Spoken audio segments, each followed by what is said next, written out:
Le premier son n'était pas son cri. C'était le plouf. L'eau froide lui frappa le visage alors qu'elle haletait. Les mains tremblantes contre le bord rugueux de l'auge. Sa robe déchirée collait à son dos, tachée de terre et de sang. Le soleil au-dessus des plaines du Texas brûlait sans pitié. Les mouches tournaient autour de ses blessures comme si elles savaient déjà qu'elle était trop faible pour se battre. Elias Msekra se tenait derrière elle, 52 ans, la peau tannée comme du vieux cuir, sa chemise trempée de sueur et de culpabilité.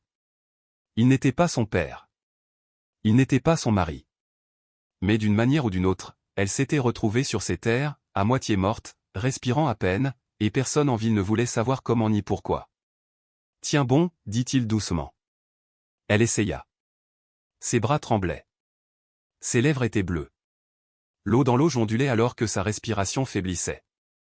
On l'avait trouvée à l'aube près de la clôture, battue, pieds nus, laissée pour morte. Certains disaient qu'elle était une fugitive, d'autres murmuraient qu'elle était maudite. Mais quand Elias l'avait soulevée de la poussière, quelque chose en lui s'était brisé. Il avait vu du bétail mourant, des hommes affamés, des maisons brûlées. Pourtant, jamais il n'avait vu des yeux aussi vides. Il versa de l'eau sur ses épaules, lavant le sang. Le bruit était doux, presque tendre. Et pour la première fois ce matin-là, elle bougea. Ses doigts serrèrent le bois plus fort, refusant de lâcher. Comme si son corps suppliait la terre de ne pas l'oublier. Le ranch était silencieux, sauf pour le vent. Personne ne vint aider. Personne n'osait. Elias regarda l'horizon, la longue route qui menait à la ville de Moiti. Il connaissait les hommes qui avaient fait ça. Des hommes aux bottes cirées par la peur. Pas la poussière. Des hommes qui riaient quand les femmes criaient. Il serra la mâchoire, sachant que si elle vivait, il reviendrait. La fille essaya de parler. Sa voix était un murmure. « Pourquoi moi ?» Il ne répondit pas, pas encore. Il trempa un chiffon dans l'eau et le pressa contre son visage. Elle tressaillit, mais ne recula pas. Ses yeux rencontrèrent les siens, pleins de terreur et d'autre chose. Une question. Elle avait 25 ans. Peut-être une étrangère sans nom dont personne ne se souciait de se souvenir. Mais Elias vit quelque chose de différent. Sous les bleus, sous la crasse, quelque chose qui refusait de mourir. Le soleil montait plus haut, peignant les plaines en or. Sa respiration se stabilisa. L'eau devenait rouge 3 fois par jour. C'est ainsi qu'il nettoyait ses blessures avant que la fièvre ne tombe. Avant qu'elle ne dise à nouveau son nom, avant que l'histoire elle-même ne change à cause de ce qu'un rancher décida de faire d'une femme brisée et d'une auge en bois. Mais pour l'instant, elle tremblait encore coincée entre la vie et la mort, encore se demandant si la gentillesse n'était pas un autre piège. Elias l'observait attentivement, les mains fermes, le cœur moins. Et tandis que le vent hurlait à travers les terres ouvertes, une question pesait lourd dans l'air. Sauvait-il sa vie, ou sauvait-il sa propre âme? Le soleil avait déjà brûlé la moitié du ciel quand Elias la porta à l'intérieur. La petite cabane sentait la fumée de cèdre et la sueur de cheval. Il la posa sur le lit près de la fenêtre où la lumière tombait douce et chaude. Elle était à peine éveillée, murmurant des mots qu'il ne pouvait saisir. Peut-être une prière, peut-être un nom. Il versa une tasse d'eau en étain, la tenant près de ses lèvres. Elle tressaillit d'abord, puis but comme quelqu'un qui n'avait pas goûté à la miséricorde depuis des années. Il regarda la crasse s'enlever de son visage, goutte à goutte. Les bleus paraissaient pires à la lumière du jour, mais au moins elle respirait. 3 fois par jour. C'est ce qu'il se disait. Mais le 4e jour, il oublia le repas de midi. Clara était assise près de la fenêtre, tenant son ventre et regardant le champ sans fin quand il revint en courant avec un bol fumant. Sa main brûla alors que la soupe se renversait. « Je suis désolé, dit-il, essoufflé. » Elle sourit pour la première fois. « Ce n'est rien, murmura-t-elle. Tu t'es souvenu 2 fois. C'est déjà plus que quiconque n'a jamais fait. Matin pour nettoyer ses blessures, après-midi pour la nourrir, nuit pour empêcher la fièvre de l'emporter. Il n'était pas médecin, juste un rancher aux mains rugueuses dans une maison tranquille.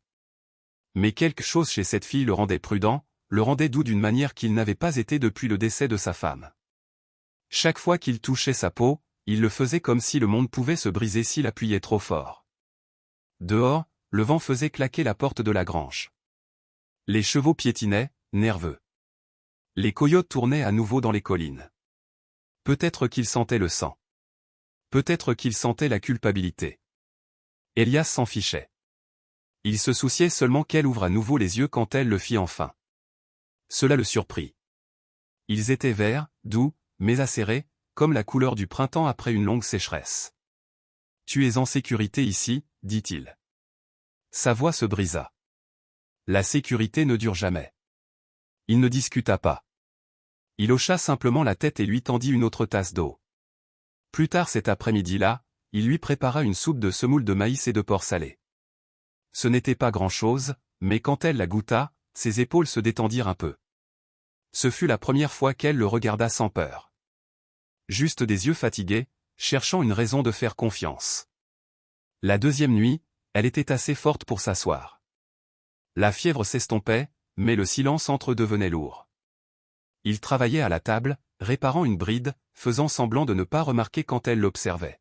« Pourquoi fais-tu ça » demanda-t-elle doucement. Il s'arrêta. « Parce que quelqu'un aurait dû. » Elle ne parla plus après cela.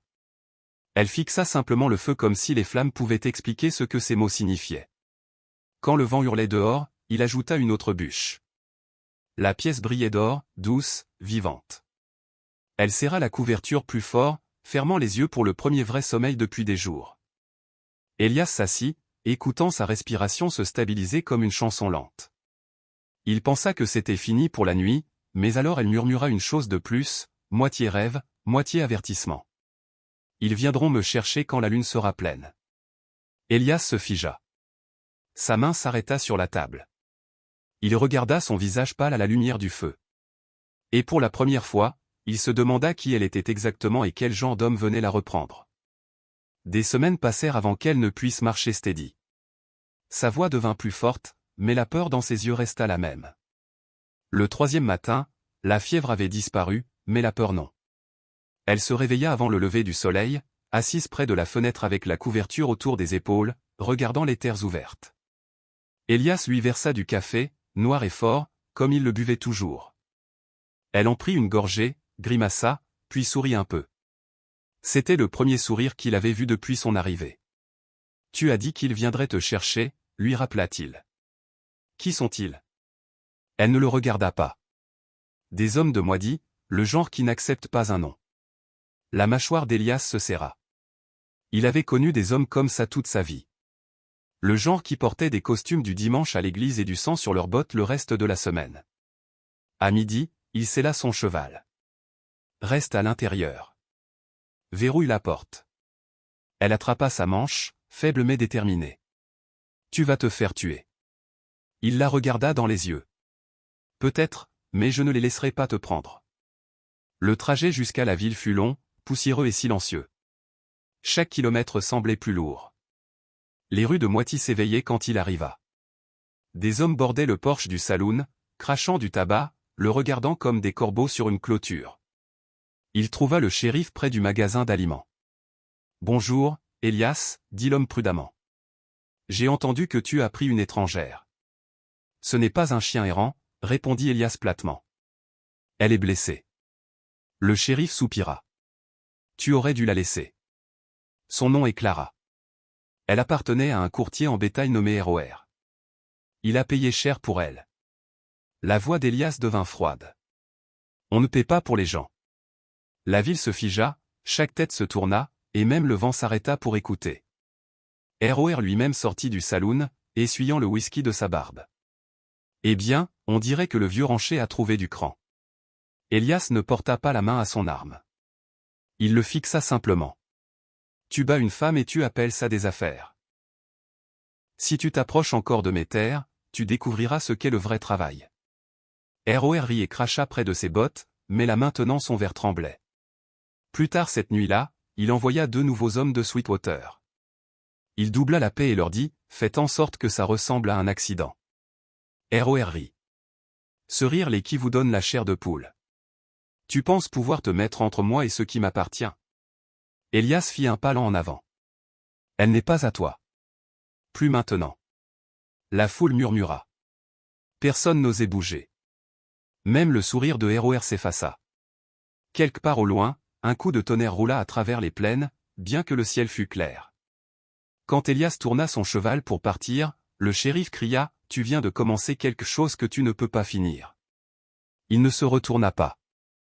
Alors je suppose que je ferais mieux de le rendre au Worthwhile.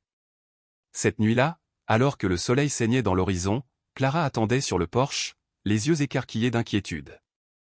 Quand elle le vit revenir, sa respiration s'apaisa enfin. Il semblait fatigué, plus vieux d'une certaine manière, mais intact. « Ils savent maintenant, dit-il simplement. Elle murmura. « Que as-tu fait ?» Il la regarda, un faible sourire traversant son visage buriné. « J'ai dit la vérité. » Et dans une ville bâtie sur le silence, c'était assez pour se faire des ennemis. Maintenant, si tu as suivi jusqu'ici, prends une gorgée de ton thé, penche-toi un peu en arrière, et dis-moi d'où tu écoutes. J'aimerais le savoir. Et si tu veux voir comment cette histoire se déroule, appuie sur le bouton s'abonner. Tu ne voudras pas manquer ce qui se passe quand les hommes de Moidi viendront frapper à minuit. Cette nuit-là, le vent changea.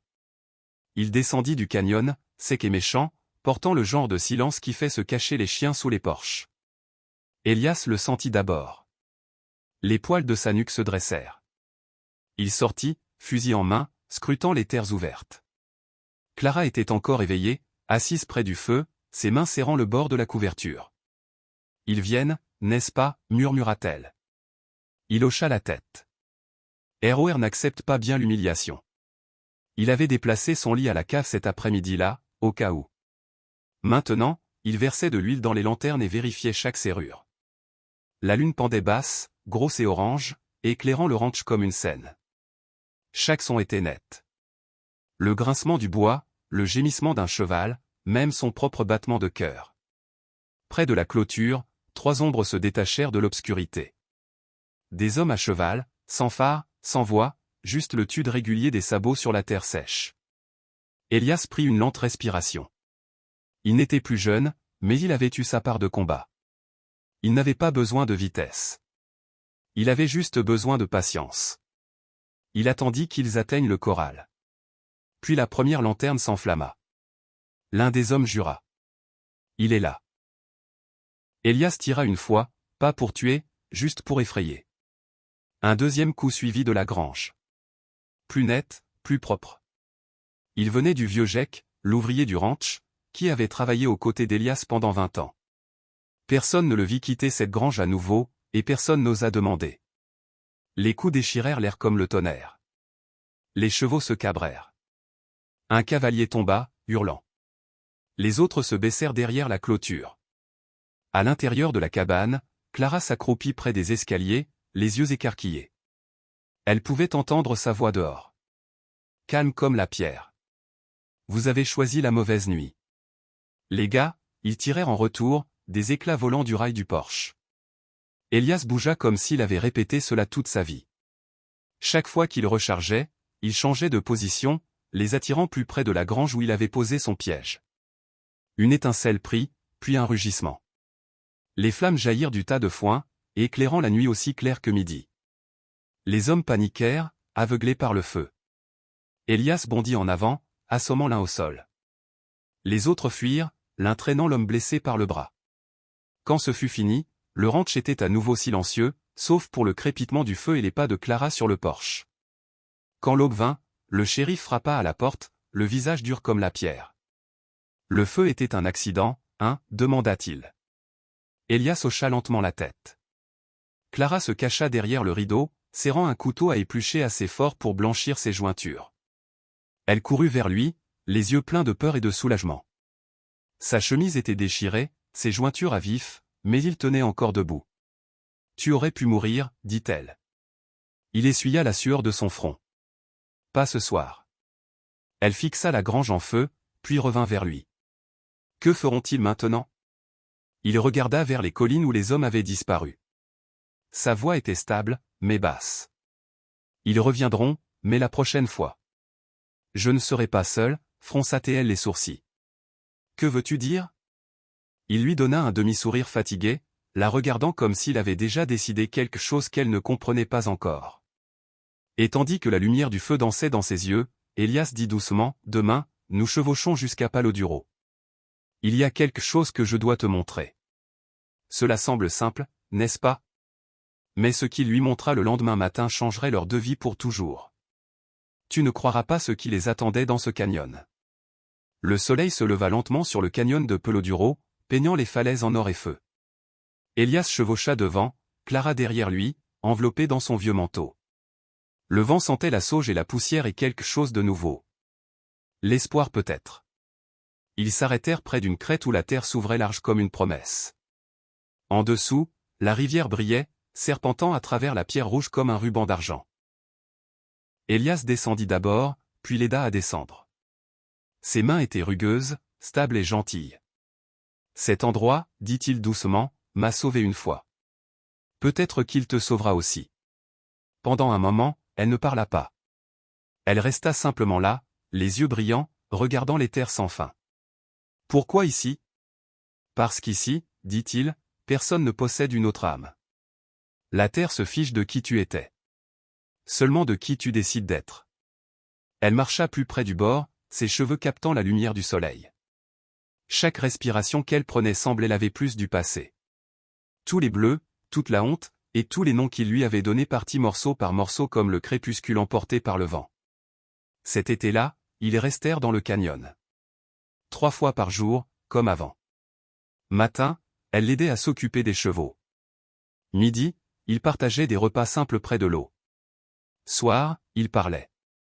Parfois Clara demandait pour le vieux Jake, mais Elias regardait simplement vers les collines lointaines et disait doucement, « Il surveille le ranch d'un endroit plus haut maintenant. » Parfois pas du tout.